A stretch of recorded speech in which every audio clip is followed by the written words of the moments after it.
It sounds like I'm really trampling on Judas. It's not. I love that album. Have you seen Eurotrip?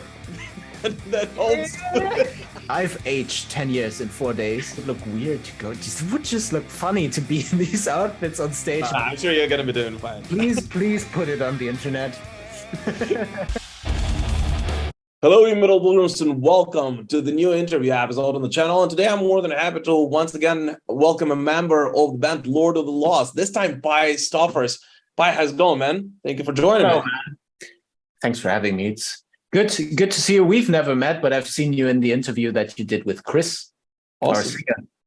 Awesome. Yeah, it was a fun one. It was a pleasure. And I'm super happy to welcome you this time. How's it going? Just overall, how have you been, amidst all this craziness that is going on around the world? I'm holding up quite fine, if you could say that. Right now, it's a bit stressful. Born out of positivity because of the album release and whatnot and what happened, because it's our most successful album, which we didn't expect, which led to doors opening, which led to doing interviews again. And I'm actually looking forward to doing interviews again because it's been a while, because during the pandemic, everything slowed down a bit for everyone, at least on the surface. So yeah, it's quite entertaining time right now. It's quite stressful time, and yeah, I don't know if that covers your whole question, because you were asking about all the craziness that is going around the world, and too much. Yeah, if I would consider that in my answer. That is a good one, man. It's too much craziness. Now I think that, I'm Ukrainian, so there's just way too much going on around the world at the moment. So yeah, I think that's a good enough answer.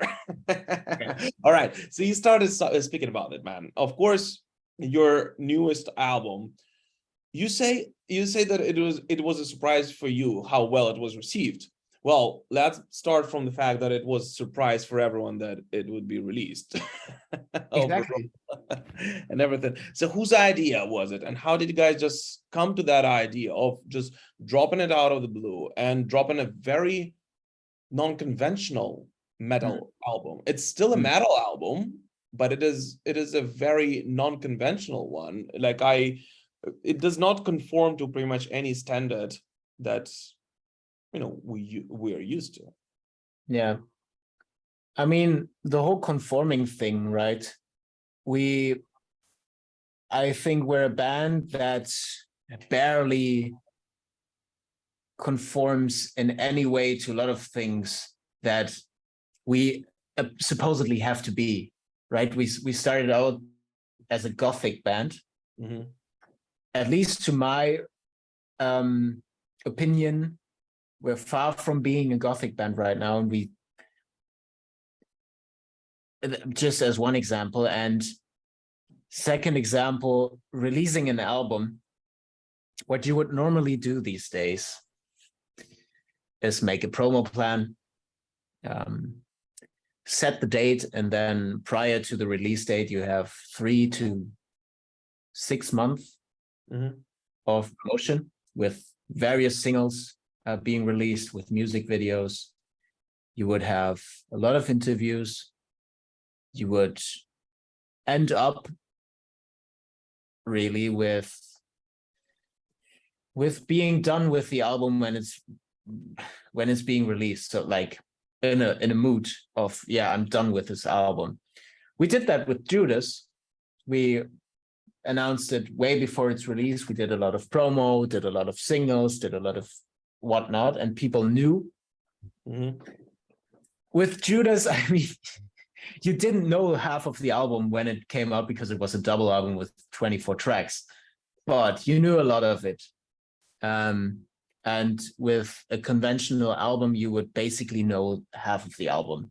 So it's not really a surprise anymore. And I think that takes away from the whole experience of an album. And us having done this massive promo thing beforehand, releasing an album which is a double album with a very, very deep dive concept, we just, how would we top that? What should we do? Release a triple album with 9 months of promo and wear even blacker contact lenses? And I don't know. It just didn't feel right to go down this route anymore, because we're all about change, really. If you can expect one thing from us, is that we are going to change no matter what. And with Blood and Glitter, we did a bit of a 180 in terms of looks, because we're all red and gold instead of white and gray and black. And we are very glam. And it feels right to us to do it that way, because when we wrote that album, which we started 1 week after the release of Judas, the writing of Blood and Glitter. Yeah. You started writing right away. Yeah. Was it weird? Yeah. I mean, and I'm sorry that I'm interrupting you here, but how weird was it? I mean, you guys just spent, I don't know how many months just research, and I remember Chris telling me about like the crazy insane amount of research you guys did, and you know, tweaking whatever, you know, truth you could find and something like that, and then go and you know, start writing something completely opposite. I mean, just that's what I mean with really being done with something. We've did so much research. We wrote a lot. We did a lot of notes. Chris and I talked a lot about it, and we would have these meetings during the pandemic down at the river here in Hamburg, jump rope, and just talk about the album concept. That's what we did.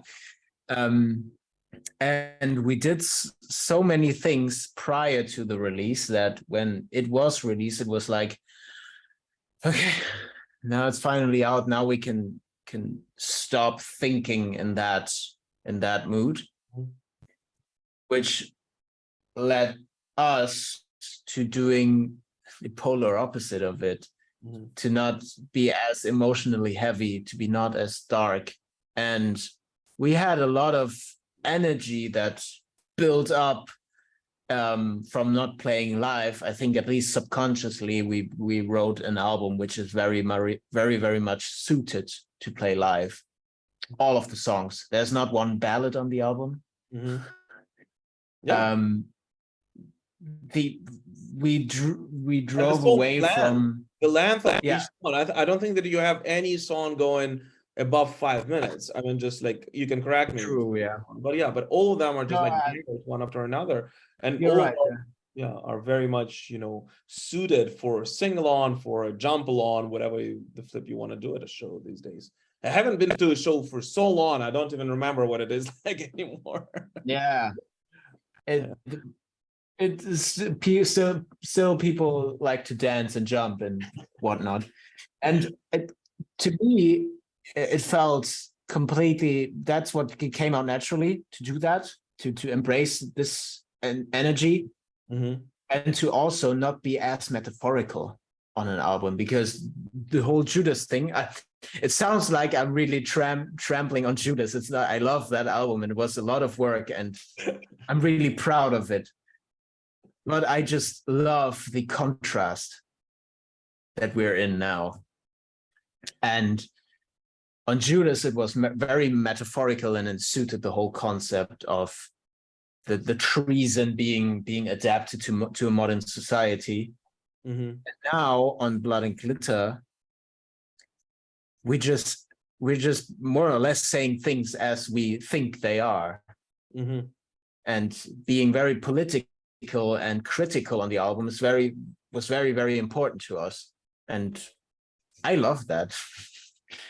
That's a cool concept. And in terms of the visual element of the album, which in case of Blood and Glitter is just as important as a musical one, I'd say, right? Because okay, first of all, that artwork, I mean, it does stand out right away among everything else you see on a shelf today, you know, and I'm one of those, I guess, older style metal heads who still enjoy, you know, and choose what to listen to a lot, you know, judging by its cover. I mean, visual elements are extremely important to me. And when I saw that drop in, and I think I received an email from the label, I was like, well, this is something I haven't seen for a long time. I will, even if I don't, you know, do a review or whatever, I will definitely give it a spin. This was just like my initial thought, like right away, because it was so different. It was so, you know, like, okay. And then, but then at the same time, you have this very, you know, complicated kind of task, because there are so many bands out there these days who are trying to just stand out for the sake of standing out, not because they want to make a statement, not because they are like that, but just because they want to be, you know, different from somebody else, so that Spotify finds them eventually, and you know, and they gain their base like that. As rebels, well, they're not really rebels. Well, you guys are not, I'm not saying that you guys are one of those, quite the opposite. As you said, you are the people who are, you know, changing and evolving, and you are sometimes even ready to cut your own, you know, fan base in a way, because that was a very bold move. But how was it, like, was it hard for you guys to balance on that, you know, on that thin line between not being posers who are just being, you know, rebels for the sake of being rebels, versus what you eventually did? I have to say that it didn't really feel like being a rebel, because we went into this album as if that's the completely right thing. Yeah, sorry. I mean, I'm not necessarily mean being rebel towards society, because there are a lot of, you know, different stuff going on around the world right now, and there are different genres, subgenres, and so on and so on. It's very hard to subscribe, you know, to surprise someone, you know, 100%. But being rebel towards your own fan base, I guess, being rebel towards your own selves, and comparing, you know, to your own selves, you know, 2 years ago. Yeah, I mean, I've read some comments, which is basic internet hate, really. I love those. Those are my favorite. Yeah, same. It's the usual thing. A band changes, and I get it why people react that way, but they're like, this is not my band anymore. They've betrayed me. And I get the feeling, because as a fan, you on a certain level, you take pride in what your band is doing, and what your favorite band is doing, and you want them to do the things that you want to hear, right? So if they go away from that and they do something completely different, I get why you maybe wouldn't like it. Mm-hmm. And that's fine. But the thing is, we're the ones creating, and we're the ones that have to be our biggest fans in a way. Because if we don't like what's coming out, then I can guarantee you that it will be shit. It will be true. shit. That is true, man. And I really like what we're putting out. And I think we will always stick to that. And if that means losing some people, and that sounds harsh, but if that means losing some people that aren't open to listening to our old albums, because you can always do that. Spotify is out there, or Apple Music, or whatever. You can just go out and buy a vinyl record, like an old exactly. You can buy the Judas vinyl, or whatever. If you don't want to do that, I'm okay with that. But also, what I found with us, change always meant growth for us. So we'd be very stupid to not do that. That sounds like we always want to grow, but that's not the thing. We always like to change, though. Mm-hmm. Yeah. That's an interesting concept, man. And when it comes to that change, you still have your legacy, and you still have, I would still say, despite the success of this album, but majority of your fans who will be coming to your shows are the legacy fans. That's just, I mean, it's normal. It is absolutely okay. And your first shows, I think, are set to happen in just about a week or so. Is that correct? After the release. First shows with Blood and Glitter, you mean? Yeah. Yeah, just like the 1st of February, I think you guys are touring, right? Yeah, the next week. Yeah, so that's in a week. That's awesome. Yeah. Well, congrats on going on the road again. But how did you guys already find balance on how to incorporate these new songs into the set list, and how to balance it out with, for example, songs from Judas, which are complete opposite? Yeah. And that's a very, very tough thing to do, especially with the Judas songs. Yeah. Because that's not an album with a live stage in mind at all. We've never played a lot of songs of Judas live. There are a few that have the vibe for us that can be brought across on a stage, but that's only a few. And these few, I think, do fit the energy of the new songs, of our hits, so to say, like Lorelei or Drag Me to Hell or something. That all, in my opinion, combines very well. But what we are doing, we are now letting the Blood and Glitter songs, at least for this tour, we let them be the majority of the set. Because I can say that, I mean, why not? We're playing all of the songs. Really? Yeah. All of them? Yeah, all of them. That's going to be fun. Yeah. You were doing a lot of preparation. I can imagine. But I'm going to look it up. How many? You had 13 songs. Exactly. Record. Are you going to play all 13 of them? Yeah. That's fucking awesome, man. Yeah. That is amazing. They are all fitting a stage. So these are our Club and Glitter shows. So just play the whole album. That's awesome, man. That's awesome. But are you guys gonna bring that visual aspect on stage again as well? Yes, not on this tour though. Not in our full outfits, because they are very, very expressive, these outfits, and we chose to do the we chose to do the release tour, so to speak, in small clubs. Sure, very small clubs. It's a privilege to say that these are small clubs to us now, because they're filled with 500 people each, and completely packed wall to wall, people like this, which is a privilege. But these smaller clubs don't. It would look weird to go. It would just look funny to be in these outfits on stage. It would be a bit too much. So we're incorporating the visuals, yes, but in a more raw rock and roll kind of way. And if we're then on big stages during summer with Maiden or on festivals, that's where these outfits will come out, because that's where they have the literal stage to be presented. Yeah, that's awesome. And those visual elements, I've heard at least, were very heavily inspired by Mick Rock. For those who do not know, he's a great photographer back from the 1980s. Keep talking, yeah. well, alongside with Ross Halfin, for example. I'm a huge Ross Halfin fan. Oh, you have a... Yeah, I mean, yeah. That's the thing. This photo book, nice, which is called Blood and Glitter. Yeah. By Mick Rock. May he rest in power. That's what inspired the whole visual concept. Because for people that don't know this work of art, it's a photo book of,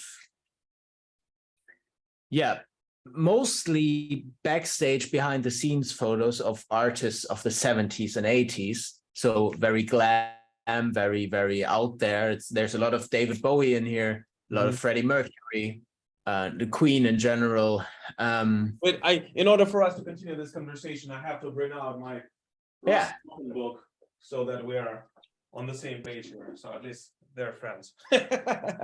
Nice. Perfect. Perfect. Sweet. It's actually signed by Ross. Wow. Wow. Yeah, we're not getting that opportunity. Yeah, unfortunately.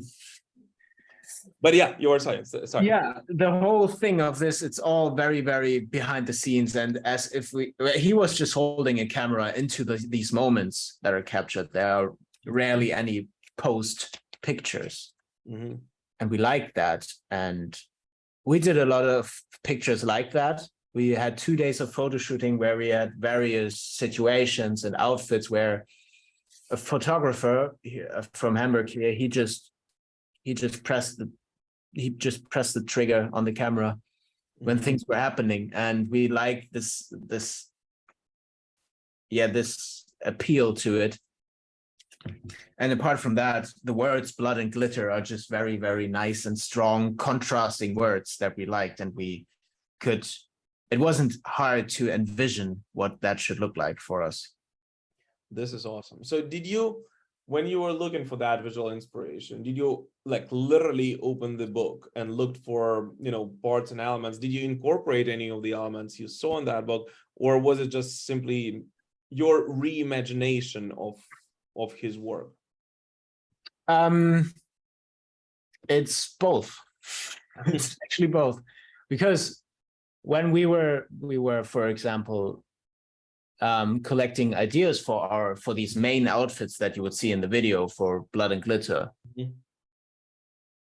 we obviously wanted to have influence from the 70s and 80s. And for example, my outfit, I remember a picture of David Bowie having a red something suit on with like shoulder cushions and these pads here. And I like that. And I was like, maybe our designer, she can do something along those lines with this and this and this, the things that I like, just the laces here and the choker and everything. So it's direct influence, but also then again, we have to put our own twist on it with our own way of using makeup and incorporating it and making it fit with the music we make. So it's both. Yeah. That's awesome. And on the record, didn't you just said that you will play every song, at least I assume at some point on the set list, but you have a bunch of those guest artists on there. How are you going to go about that? Are you going to be using backing tapes for that, or are you going to bring the guys on stage? No, we're not using backings from them. I mean, for the Heaven Shall Burn song, Marcus, the live parts, which I will probably butcher, but I have the honor of doing Marcus's parts. That's awesome. Let's see how that turns out. I can for sure say that I'm far inferior to him, but I think we can. If you're watching this episode, guys, after those shows happened and you saw that live, please make sure you post a link with a video of Pi. Yes. Yes, please put it on the internet. No, I'm sure you're gonna be doing fine. It will be at least all right. With Andy, I mean, Chris will do it all. Then the Subway to Sally feature, the violin the parts will be splitted between Jared, our keyboard player, and the solo will be a guitar solo then. Nice. And the thing with the look, the female parts, we have an audience that it's the majority is female. That's great. So, and it's a song that everybody knows, literally everybody. So our plan is to let them sing these parts at least. Let's see how that turns out. I will tell you later then. I'm sure it's gonna be great. And I hope that I'll be able to catch you guys on the road this year already somewhere. Hopefully you will be finally able to make it to Ukraine. And you say that you will be taking some of the production on the road, which is a great thing, right? And one of the questions that I got quite a lot, and I'm not sure if you're aware of this, but you have quite an army of fans in the United States as well already. So do you guys have anything planned for traveling across the pond, or do you even, consider going there this year? We have planned it, and I can say we're in the very, very tedious process of getting visas. I didn't know that you need to get visas even to travel to. Yes, you need a working visa, somewhat professional P1 blah visa. Wow. And it takes a lot of time to get these, and it takes a lot of money to get these as well. But for a long time now, we haven't tried because there has been a stupid orange on the reigning power. That eased up a bit now, so we will rather sooner than later, fingers crossed, also be traveling to the US. Wow. If we know something, you will know something. Awesome. This is great news. And on this optimistic note, I'll ask you, as we usually do on the show, to remember one of the craziest stories you had in your experience with Lord of the Lost while on tour with the band. And you cannot say I don't remember anything, because we know. No. I'm thinking of a few things actually. I remember a lot. We're one of those bands where we don't get wasted all the time, so we do remember things. That's a good quality. I have to say there are two things. One thing, we've been to China in 2018, and we've had a meet and greet there in every city. And in one city, there was a dude completely tattooed and the exact same tattoos as Chris. Exactly. From here to the feet down. Everything. Even everything. How did you find them? It was so weird. And Chris has a woman's head here, a woman's face. The face on this dude's arm was Chris's face. That was so crazy. The whole body. So that was, haven't seen anything like that. Second thing is, back to Romania. We didn't plan on staying there for 4 days on the Maiden tour, but we did, because our bus broke down twice in Romania. And the first time, have you seen Eurotrip? that whole I have, and I was thinking about it. And actually we were planned to travel to Slovakia. Yeah.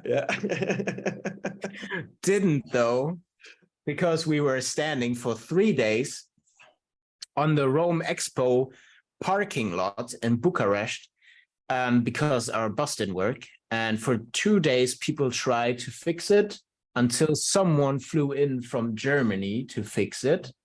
What? What kind of bus did you drive? Bear in mind, we had a video shoot planned in Slovakia, which didn't happen. And we had to be in Lithuania at some point for the next Maiden show.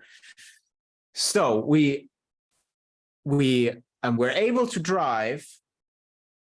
And we thought, yeah, fucking finally, we still have a day left as an off day, which is good. In the morning, you get woken up by a loud bang, and the bus stopping.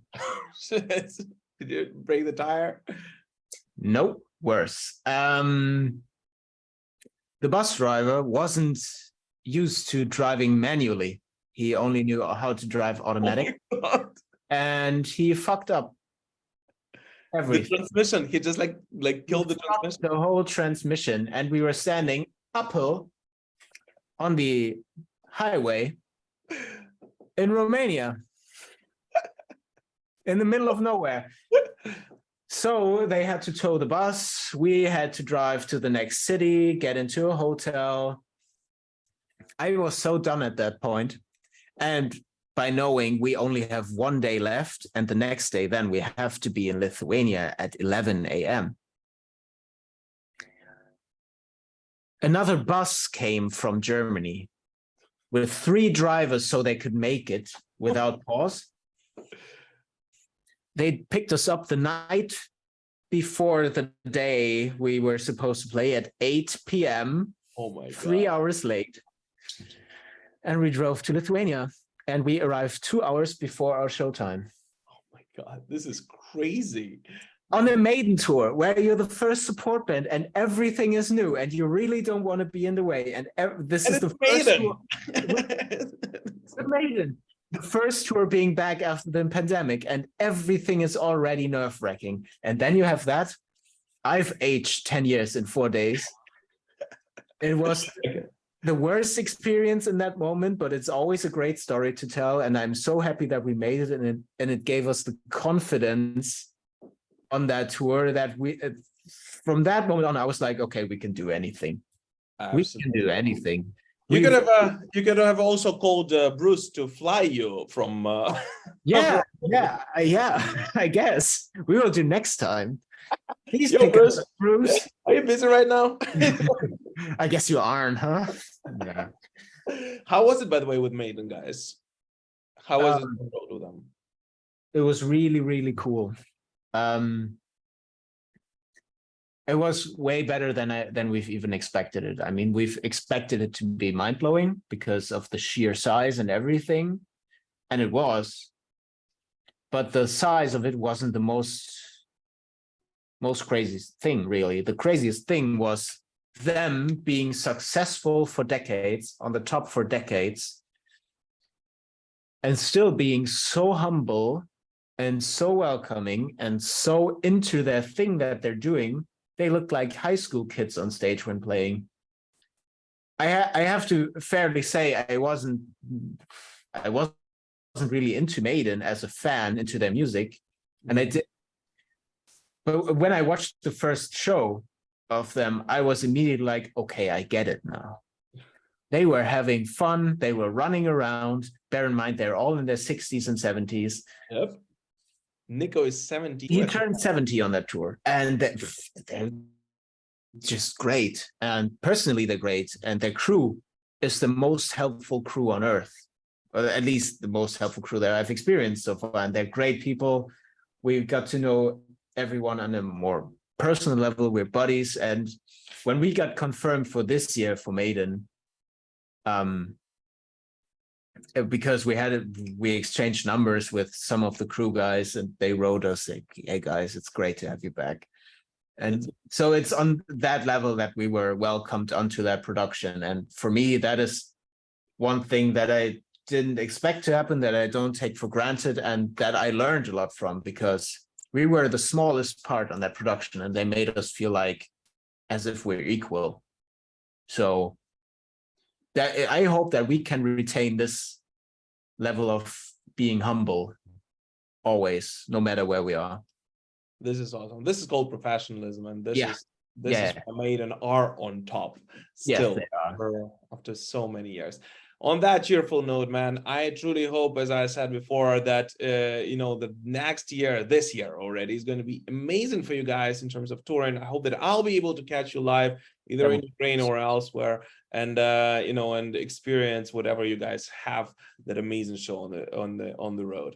So, any last message for the fans? Anything you want to share with them before we shut it off? I am very much looking forward to seeing everyone in the future. Really, this is great, and hopefully we will see you very, very soon. Pi Stoffers, guys, from Lord of the Lost, their latest studio album Blood and Glitter is already out. I'm sure you guys heard about it already, but if you haven't given it a spin yet, make sure you do. It's a fun one, it's a great one, and it's a very non-conventional one. And as I already said, Pi, thank you so much for joining me today. It's a pleasure, man. You're welcome. Keep rocking. Thanks for the nice talk. That was a great thing to close my night with.